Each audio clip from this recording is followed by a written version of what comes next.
반갑습니다. 예, 늘 같이 여기서 예배를 드리다가 오늘 이렇게 여러분 또 의미 있는 중요한 날에 또 하나님 말씀을 함께 나눌 수 있게 되어서 기쁩니다. 오늘 생일이죠? 누구의 생일입니까? 생일은 살아있는 사람의 생일을 지킵니까? 죽은 사람의 생일을 지킵니까? 예수님은 죽으셨나요? 살아계셨나요? 죽으셨는데 살아나셨어요. 그래서 우리가 기억할 것은 생일을 죽은 사람의 생일은 안 지키죠. 뭐 제사를 뭐 하는 수도 있겠습니다만은, 그런데 우리가 이 생일을 지킨다는 것은, 생일을 축하한다는 것은, 예수님의 생일을 축하한다는 것은 예수님은 지금 살아계시다는 거예요. 아멘. 자, 오늘 여러분과 함께 나눌 말씀의 제목은 목자를 찾아오신 하나님입니다. 오늘날 기독교에서 가장 중요하게 여기는 두 절기는 성탄절과 부활절이죠. 부활절은 예수 그리스도의 죽음과 부활을 통하여 인류의 가장 근본적인 죄악의 문제가 해결되어서 비로소 구원의 길이 열렸다는 점에서 매우 중요한 절기입니다. 사실 우리나라보다는 외국에서는 이 부활절, 이스터라고 해서 상당히 이제 뭐 카드도 주고받고 좀 많이 지키는데, 우리나라는 좀 그런 면에서 좀 약한 것 같아요.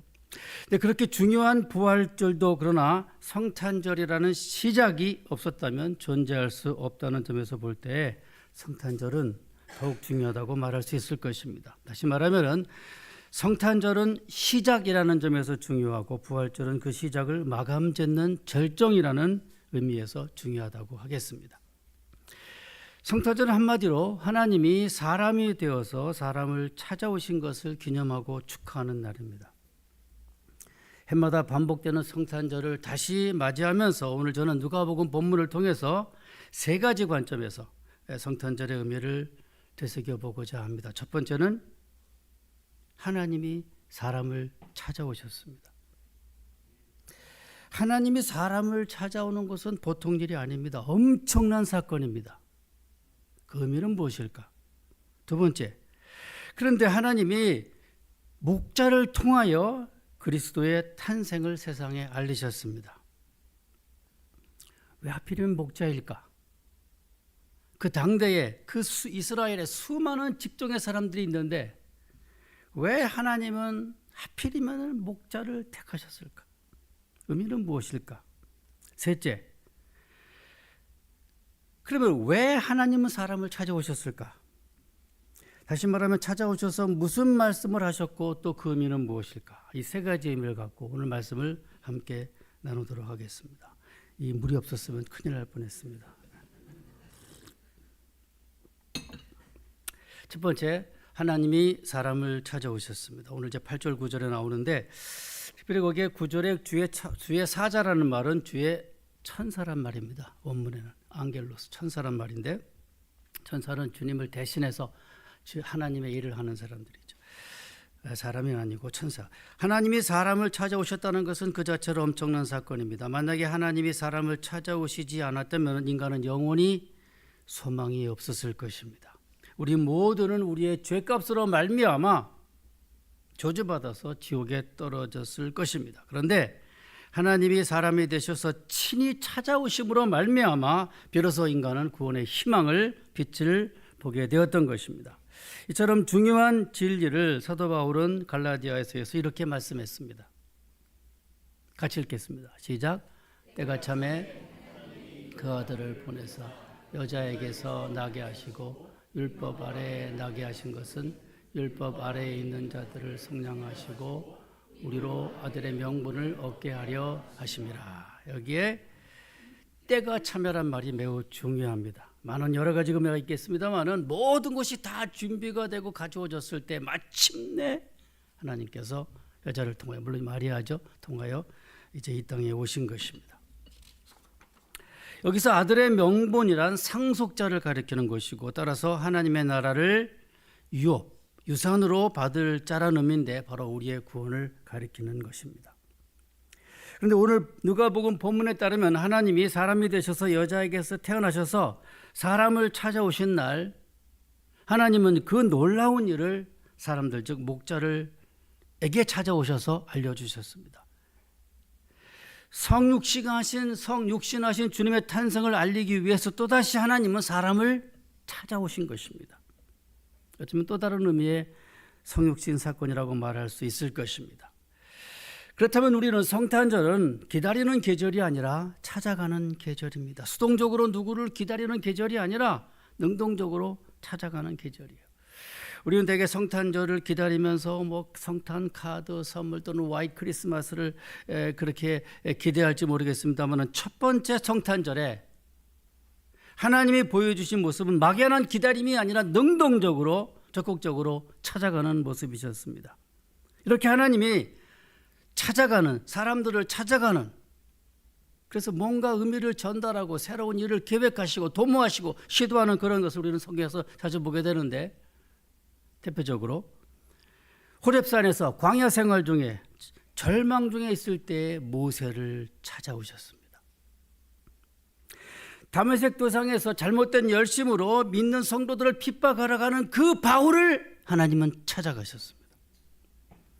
갈릴리 호숫가에서 자신의 일에 열중할 때, 또는 이제 주님 부활 후에도 낙심하고 다시 바닷가로 고기 잡으러 나갔던 그 제자들을 다시 주님은 찾아오셔서 부르셨습니다.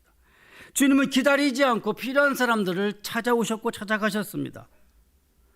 이것에 대해서 이제 요한 1서에서 사도 요한은 이렇게 말씀하셨습니다. 한번 들으면 없어지는군요. 자, 같이 보겠습니다. 시작.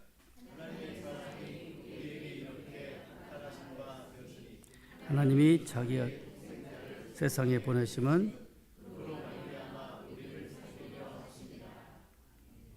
사랑은 여기 있으니 우리가 하나님을 사랑한 것이 아니요 하나님이 우리를 사랑하사 우리 죄를 속하기 위하여 화목제로 사랑하는 자들아 하나님이 이같이 우리를 사랑하셨은즉 우리도 서로 사랑하는 것이 마땅하도다. 우리가 하나님을 사랑한 것이 아니라 하나님이 먼저 우리를 사랑하셨다고 사도 요한은 말하고 있습니다. 사랑의 주도권이 사람에게 있는 것이 아니라 하나님에게 있다는 것을 고백하는 것입니다. 다시 말하면은 하나님이 먼저 우리 인간을 사랑하셔서 인간을 찾아오신 것입니다. 그렇다면 우리도 이제 하나님이 우리를 사랑하셔서 찾아오신 것처럼 우리도 이 사랑을 안고 우리의 사랑이 필요한 사람들을 찾아가는 것이 성탄절에 우리가 해야 할 일입니다. 막연히 뭔가를 수동적으로 기다리는 것이 아니라 오히려 능동적으로 적극적으로 우리의 사랑이 필요한 사람들을 찾아 나서는 것입니다. 우리의 사랑이 필요한 사람이 누굴까요? 그건 잠시 뒤에 말씀드리겠습니다. 자, 하나님이 사람을 찾아오신 것은 자신을 낮추신 겸손함입니다. 하나님이 사람이 되신 것. 고대 그리스에서는 이 영과 육은 아주 상반된 것으로 봤어요. 이 영은 선한 것이고 육체는 악한 것이고, 그렇죠. 이원론적인, 그렇죠. 영지주의 그런 개념인데, 그런데 그 당시에 이 하나님이, 거룩한 하나님이 이 육체를 입고 사람이 되셨다고 하는 것은, 이것은 뭡니까? 엄청난 겸손이에요. 이 진리를 빌립보서의 사도 바울은 이렇게 말씀했습니다. 시작, 같이 봅시다. 너희 안에 이 마음을 품으라. 곧 그리스도 예수의 마음이니 그는 근본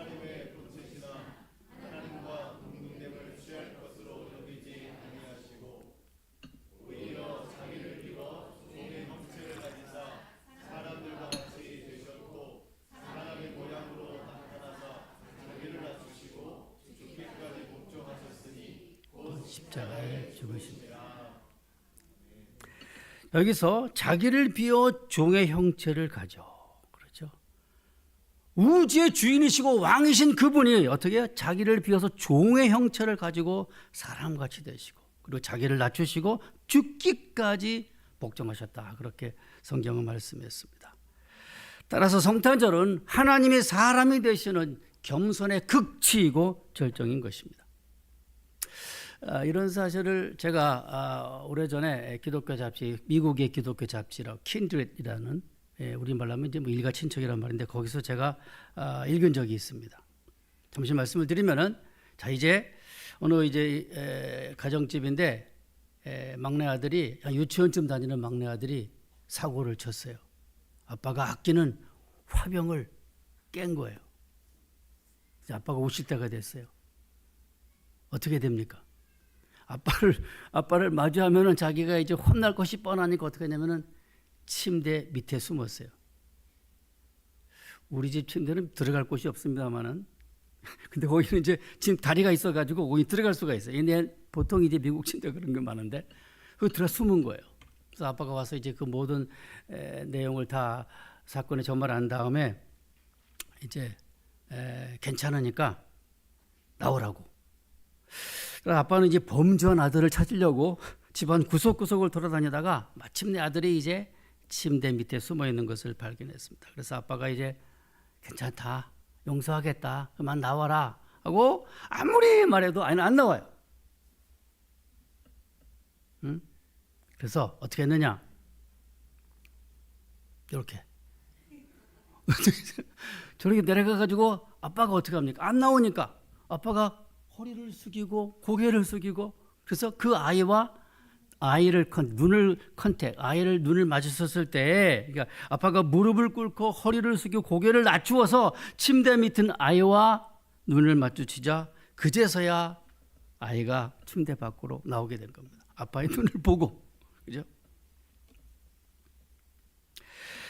어쩌면 바로 이것이 성탄절에 발생한 성육실의 모습이 아닐까요?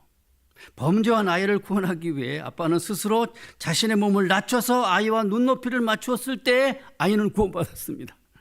하나님이 사람이 되시는 겸손히 인류를 구원하는 겁니다. 그렇다면 우리도 다른 사람을 구원의 길로 이끌기 위해서 주님처럼 겸손해야 할 것입니다. 이와 같이 우리 하나님처럼 찾아가기 위해서는 겸손해야 합니다. 그러면서 볼 때 기다리는 자세는 교만의 모습입니다. 교만하게 기다릴 것이 아니라 겸손하게 사람을 찾아오신 주님의 모습을 기억하며 우리 또한 겸손하게 다른 사람을 찾아가야 할 것입니다. 그러면서 볼 때 성탄절은 그 어느 때보다 더 우리는 겸손해야 합니다.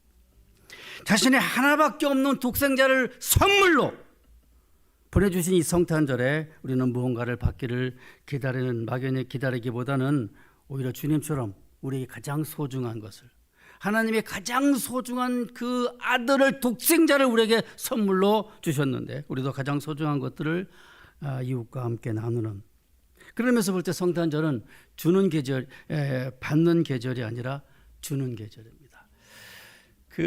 예수께서 신약성경에서 주님의 마지막 말씀이 혹시 무엇인지 기억하십니까? 바로 이겁니다. 자, 이거 같이 읽겠습니다. 시작. 범사에 여러분에게 모범을 보여준 바와 같이 수고하여 약한 사람들을 돕고 또 주 예수께서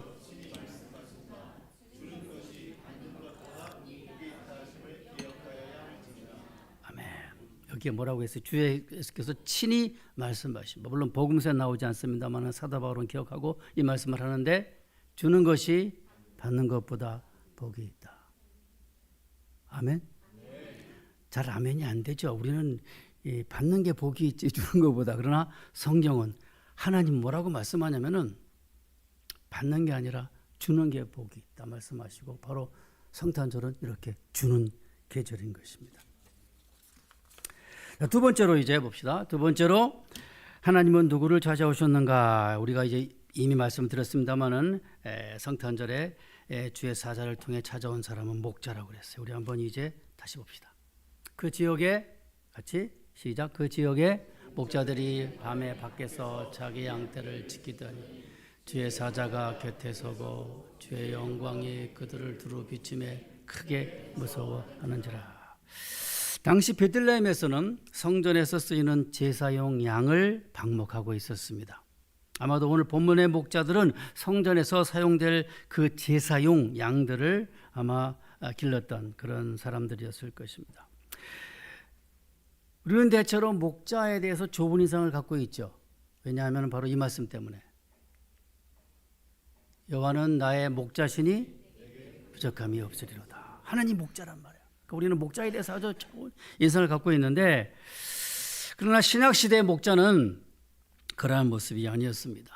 독일의 신학자 요아힘 예레미야스가 쓴 예수 시대의 예루살렘이라는 책이 있는데, 당시 목자들은 남의 양들을 훔치고 남의 목초지에다가 몰래 자기 양들을 풀어서 먹게 하고, 그다음에 거짓말을 하도 많이 해서 법정에 증인의 자격이 없었어요. 한마디로 신학시대의 목자는 the outcast, 버림받은 자, 소망 없는 자, 비천한 직업을 가진 비루한 사람이었습니다. 여러분, 고대 시대에 어제도 잠깐 우리가 그 영화에서 봤습니다마는, 고대 시대에는 특별한 기술 학교가 별로 없어서 대개 부친의 직업을 세습했어요. 그러니까 예수님의 직업이 뭐예요? 목수죠. 그 아버지 요셉이 목수였어요. 그래서 대개 부친의 직업을 세습하는데, 그러나 당시에 1세기 당대에 신약시대 때 그 아버지가, 부모들이 자식에게 세습시켜주기 원치 않았던 직업이 바로 목수였어요. 아니, 목수가 아니라 뭐예요? 목수가 아니라 목자였어요. 그만큼 천했어요. 비루했어요. 비천했어요. 당시 세리처럼 사회적으로 소외된 사람들이요, 냉대받고 천시받고 사회의 밑바닥의 사람들이었습니다. 전혀 흠모할 만한 것이 없는 사람들이었어요. 낮고 천한 비루한 사람들이었어요. 그런데 천사가 나타나서 최초의 우주의 왕의 탄생의 소식을 전달하기 위해 찾아간 사람이 바로 그 비루하고 천한 목자였어요. 이게 무슨 의미일까?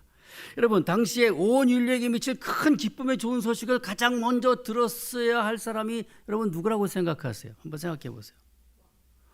그 왕이라, 헤롯 왕이라 할지, 아니면 대제사장이라 할지, 뭐 제사장 무슨 뭐 그렇죠? 사내들인 공회 뭐 장로들, 이런 사람들이 아마 예수님의 탄생의 소식을 먼저 들었어야 할 줄로 생각할지 모르겠습니다만은, 그러나 이와는 정반대로 우주의 왕이자 인류의 구원자이신 예수님의 탄생을 가장 먼저 전해 들은 사람은 당대 사회에서 가장 낮고 천한 사람, 목자였습니다. 복음의 보편성이죠. 복음의 평등성이고 복음의 의외성에 가장 먼저 된 자가 나중되고 나중된 자가 먼저 된 자, 이런 말씀. 우리는 여기서 또 예수께서 오신 목적의 목적을 찾을 수가 있겠습니다. 예수님께서는 천하가 감당치 못할 이 세상의 창조주였습니다만은 가장 낮고 천한 모습으로 이 땅에 오셨습니다. 아마 여러분 가운데 말구에 탄생한 사람 없을 거예요. 그죠? 낮고 천하게. 그리고 가장 낮고 천한 목자들에게 자신의 탄생 소식을 전달하셨습니다. 그리고 또한 지상 생애 중에서는 생애 내내 그분은 소외받고 가난하고 병든 사람들의 친구가 되셨습니다. 그래서 이런 말씀을 하셨어요. 주님께서. 같이 봅시다. 시작. 또 자기를 청한 자에게 이르시되 내가 점심이나 저녁이나 베풀거든 벗이나 형제나 친척이나 부한 이웃을 청하지 말라. 두렵건대 그 사람들이 너를 잔치를 베풀거든 차라리 가난한 자들과 몸 불편한 자들과 저는 자들과 맹인들을 청하라. 그리하면 그들이 갚을 것이 없으므로 내게 복이 되리니 너는 부인들의 부활 시에 내가 갚음을 받겠습니다 하시니라. 그래서 갚음을 받겠다는 말, 여기서 그죠? 이거 수동태죠. 이걸 우리가 신적 수동태, divine passive라고 하는데, 이것은 하나님이 갚아주겠다는 거예요. 그렇죠? 근데 누구를 청하라고 잔치에? 가난한 자, 몸 불편한 자, 저는 자, 맹인들을 청하라. 그렇죠? 주님은 이렇게 이 땅에 오셔서 내내 이렇게 참 소외받고 우리 주위에 버려진 사람들, 그렇죠? 이런 불우한 사람들, 또는 환자들, 병자들, 이런 사람들을 찾아가서 그들을 돕고 그들의 친구가 되었고 그들을 고쳐주셨습니다. 그렇다면은 우리가 주님의 제자라고 한다면은, 그분을 따르는 사람들이라고 한다면은, 그분처럼 그분을 이미테이터, 그분의 모방자가 되고자 한다고 한다면, 우리도 그분처럼 우리 주위에 어렵고 소외되고 불우한 가난한 이웃들을 찾아서 그리스도의 사랑을 나누어 주어야 할 것입니다. 이것이 성탄절의 정신이고 또 의미일 것입니다. 지금 한 40년 전 일입니다만, 저는 모르시는 분이 더 많겠습니다만은 한 40년 전에 영국, 정확하게는 스코틀랜드에서 공부했습니다. 유학 가서 거기서 이제 공부를 하는데 아시다시피 스코틀랜드는 전 세계에서 유일하게 장로교가 국교인 나라입니다. 전 세계에서 유일하게. 사실은 영국의 공식 명칭이 유나이티드 킹덤이잖아요. 유나이티드 킹덤. 4개의 나라예요. 스코틀랜드, 잉글랜드, 웨일즈, 아일랜드 이 4나라 합쳐서 이제 UK 유나이티드 킹덤이 되는데요. 바로 그 스코틀랜드에서 가장 큰 도시가 글라스고, 물론 수도는 에든버러입니다만은 글라스고 대학에서 공부를 했습니다. 근데 제가 그때 첫 번째 성탄절에 그 제가 받았던 그 사랑, 그 당시 거기에 신학학 교수였던 존 리치스 교수님, 아주 부자예요. 리치스의 성이. 이 교수님이 사실은 성탄절이 되면은 제3세계에서 온 그 학생들을 자기 집에 초대해 가지고 이렇게 성탄 크리스마스 디너 정찬을 베풀었습니다. 그래서 우리도 초대받았습니다. 부인 기억하십니까? 아주 오래전 일이에요. 그렇죠? 그래서 사실은 타국에 가면은 친척이 있나요? 친구가 있나요? 아무도 없잖아요. 그런데 그렇게 해서 아마 그 명절 때, 사실 여러분 외국에 살다 보면 명절 때가 제일 외로워요. 그렇죠? 한국처럼 분위기도 없고. 그런데 어쨌든 그래서 그 리치스 교수님이 우리를 초대해서 함께 식사했었는데, 큰 식탁에 여러 나라에서 온 유학생 가족들이 함께 둘러앉아서 식사하던 모습은 저와 제 그 가족에게 잊을 수 없는 추억이 되었고, 그 당시에 큰 위로와 격려가 되었습니다. 가난하고 힘들어하는 사람들에게 베푸는 이러한 친절이 성탄절의 정신을 이행하는 모습이 될 줄로 믿습니다. 여기서 할 수 있는 것은 오늘날과는 달리 첫 번째 성탄절의 분위기는 춥고 가난하고 외로웠습니다. 요셉은 목수였고 그 부부는 사관에 여관에 있을 곳이 없어서 마곡간에 유숙하게 되었고, 예수께서는 천안 말구유에서 탄생하셨습니다. 그리고 주님의 탄생 소식을 처음 전해받은 사람들은 바로 가난하고 소외받은 목자들이었습니다. 모두 외롭고 춥고 가난한 분위기였습니다. 그러나 그것은 깨끗하고 정갈하고 거룩한 분위기였습니다. 육체적으로는 조건 환경적으로 볼 땐 가난했지만 영적으로는 거룩한 분위기였습니다. 화려한 왕궁에는 인간의 왕 헤롯이 있었습니다만 춥고 외로운 가난한 마국간에는 우주의 왕 King of Kings, 어제 봤죠? 거기에 계셨던 것입니다. 버림받은 왕보다는 구원받은 목자가 더 가치 있는 것이었습니다. 세 번째, 하나님은 찾아오셔서 무엇을 하셨습니까? 우리 한번 이제 볼까요? 한번 읽겠습니다. 시작. 천사가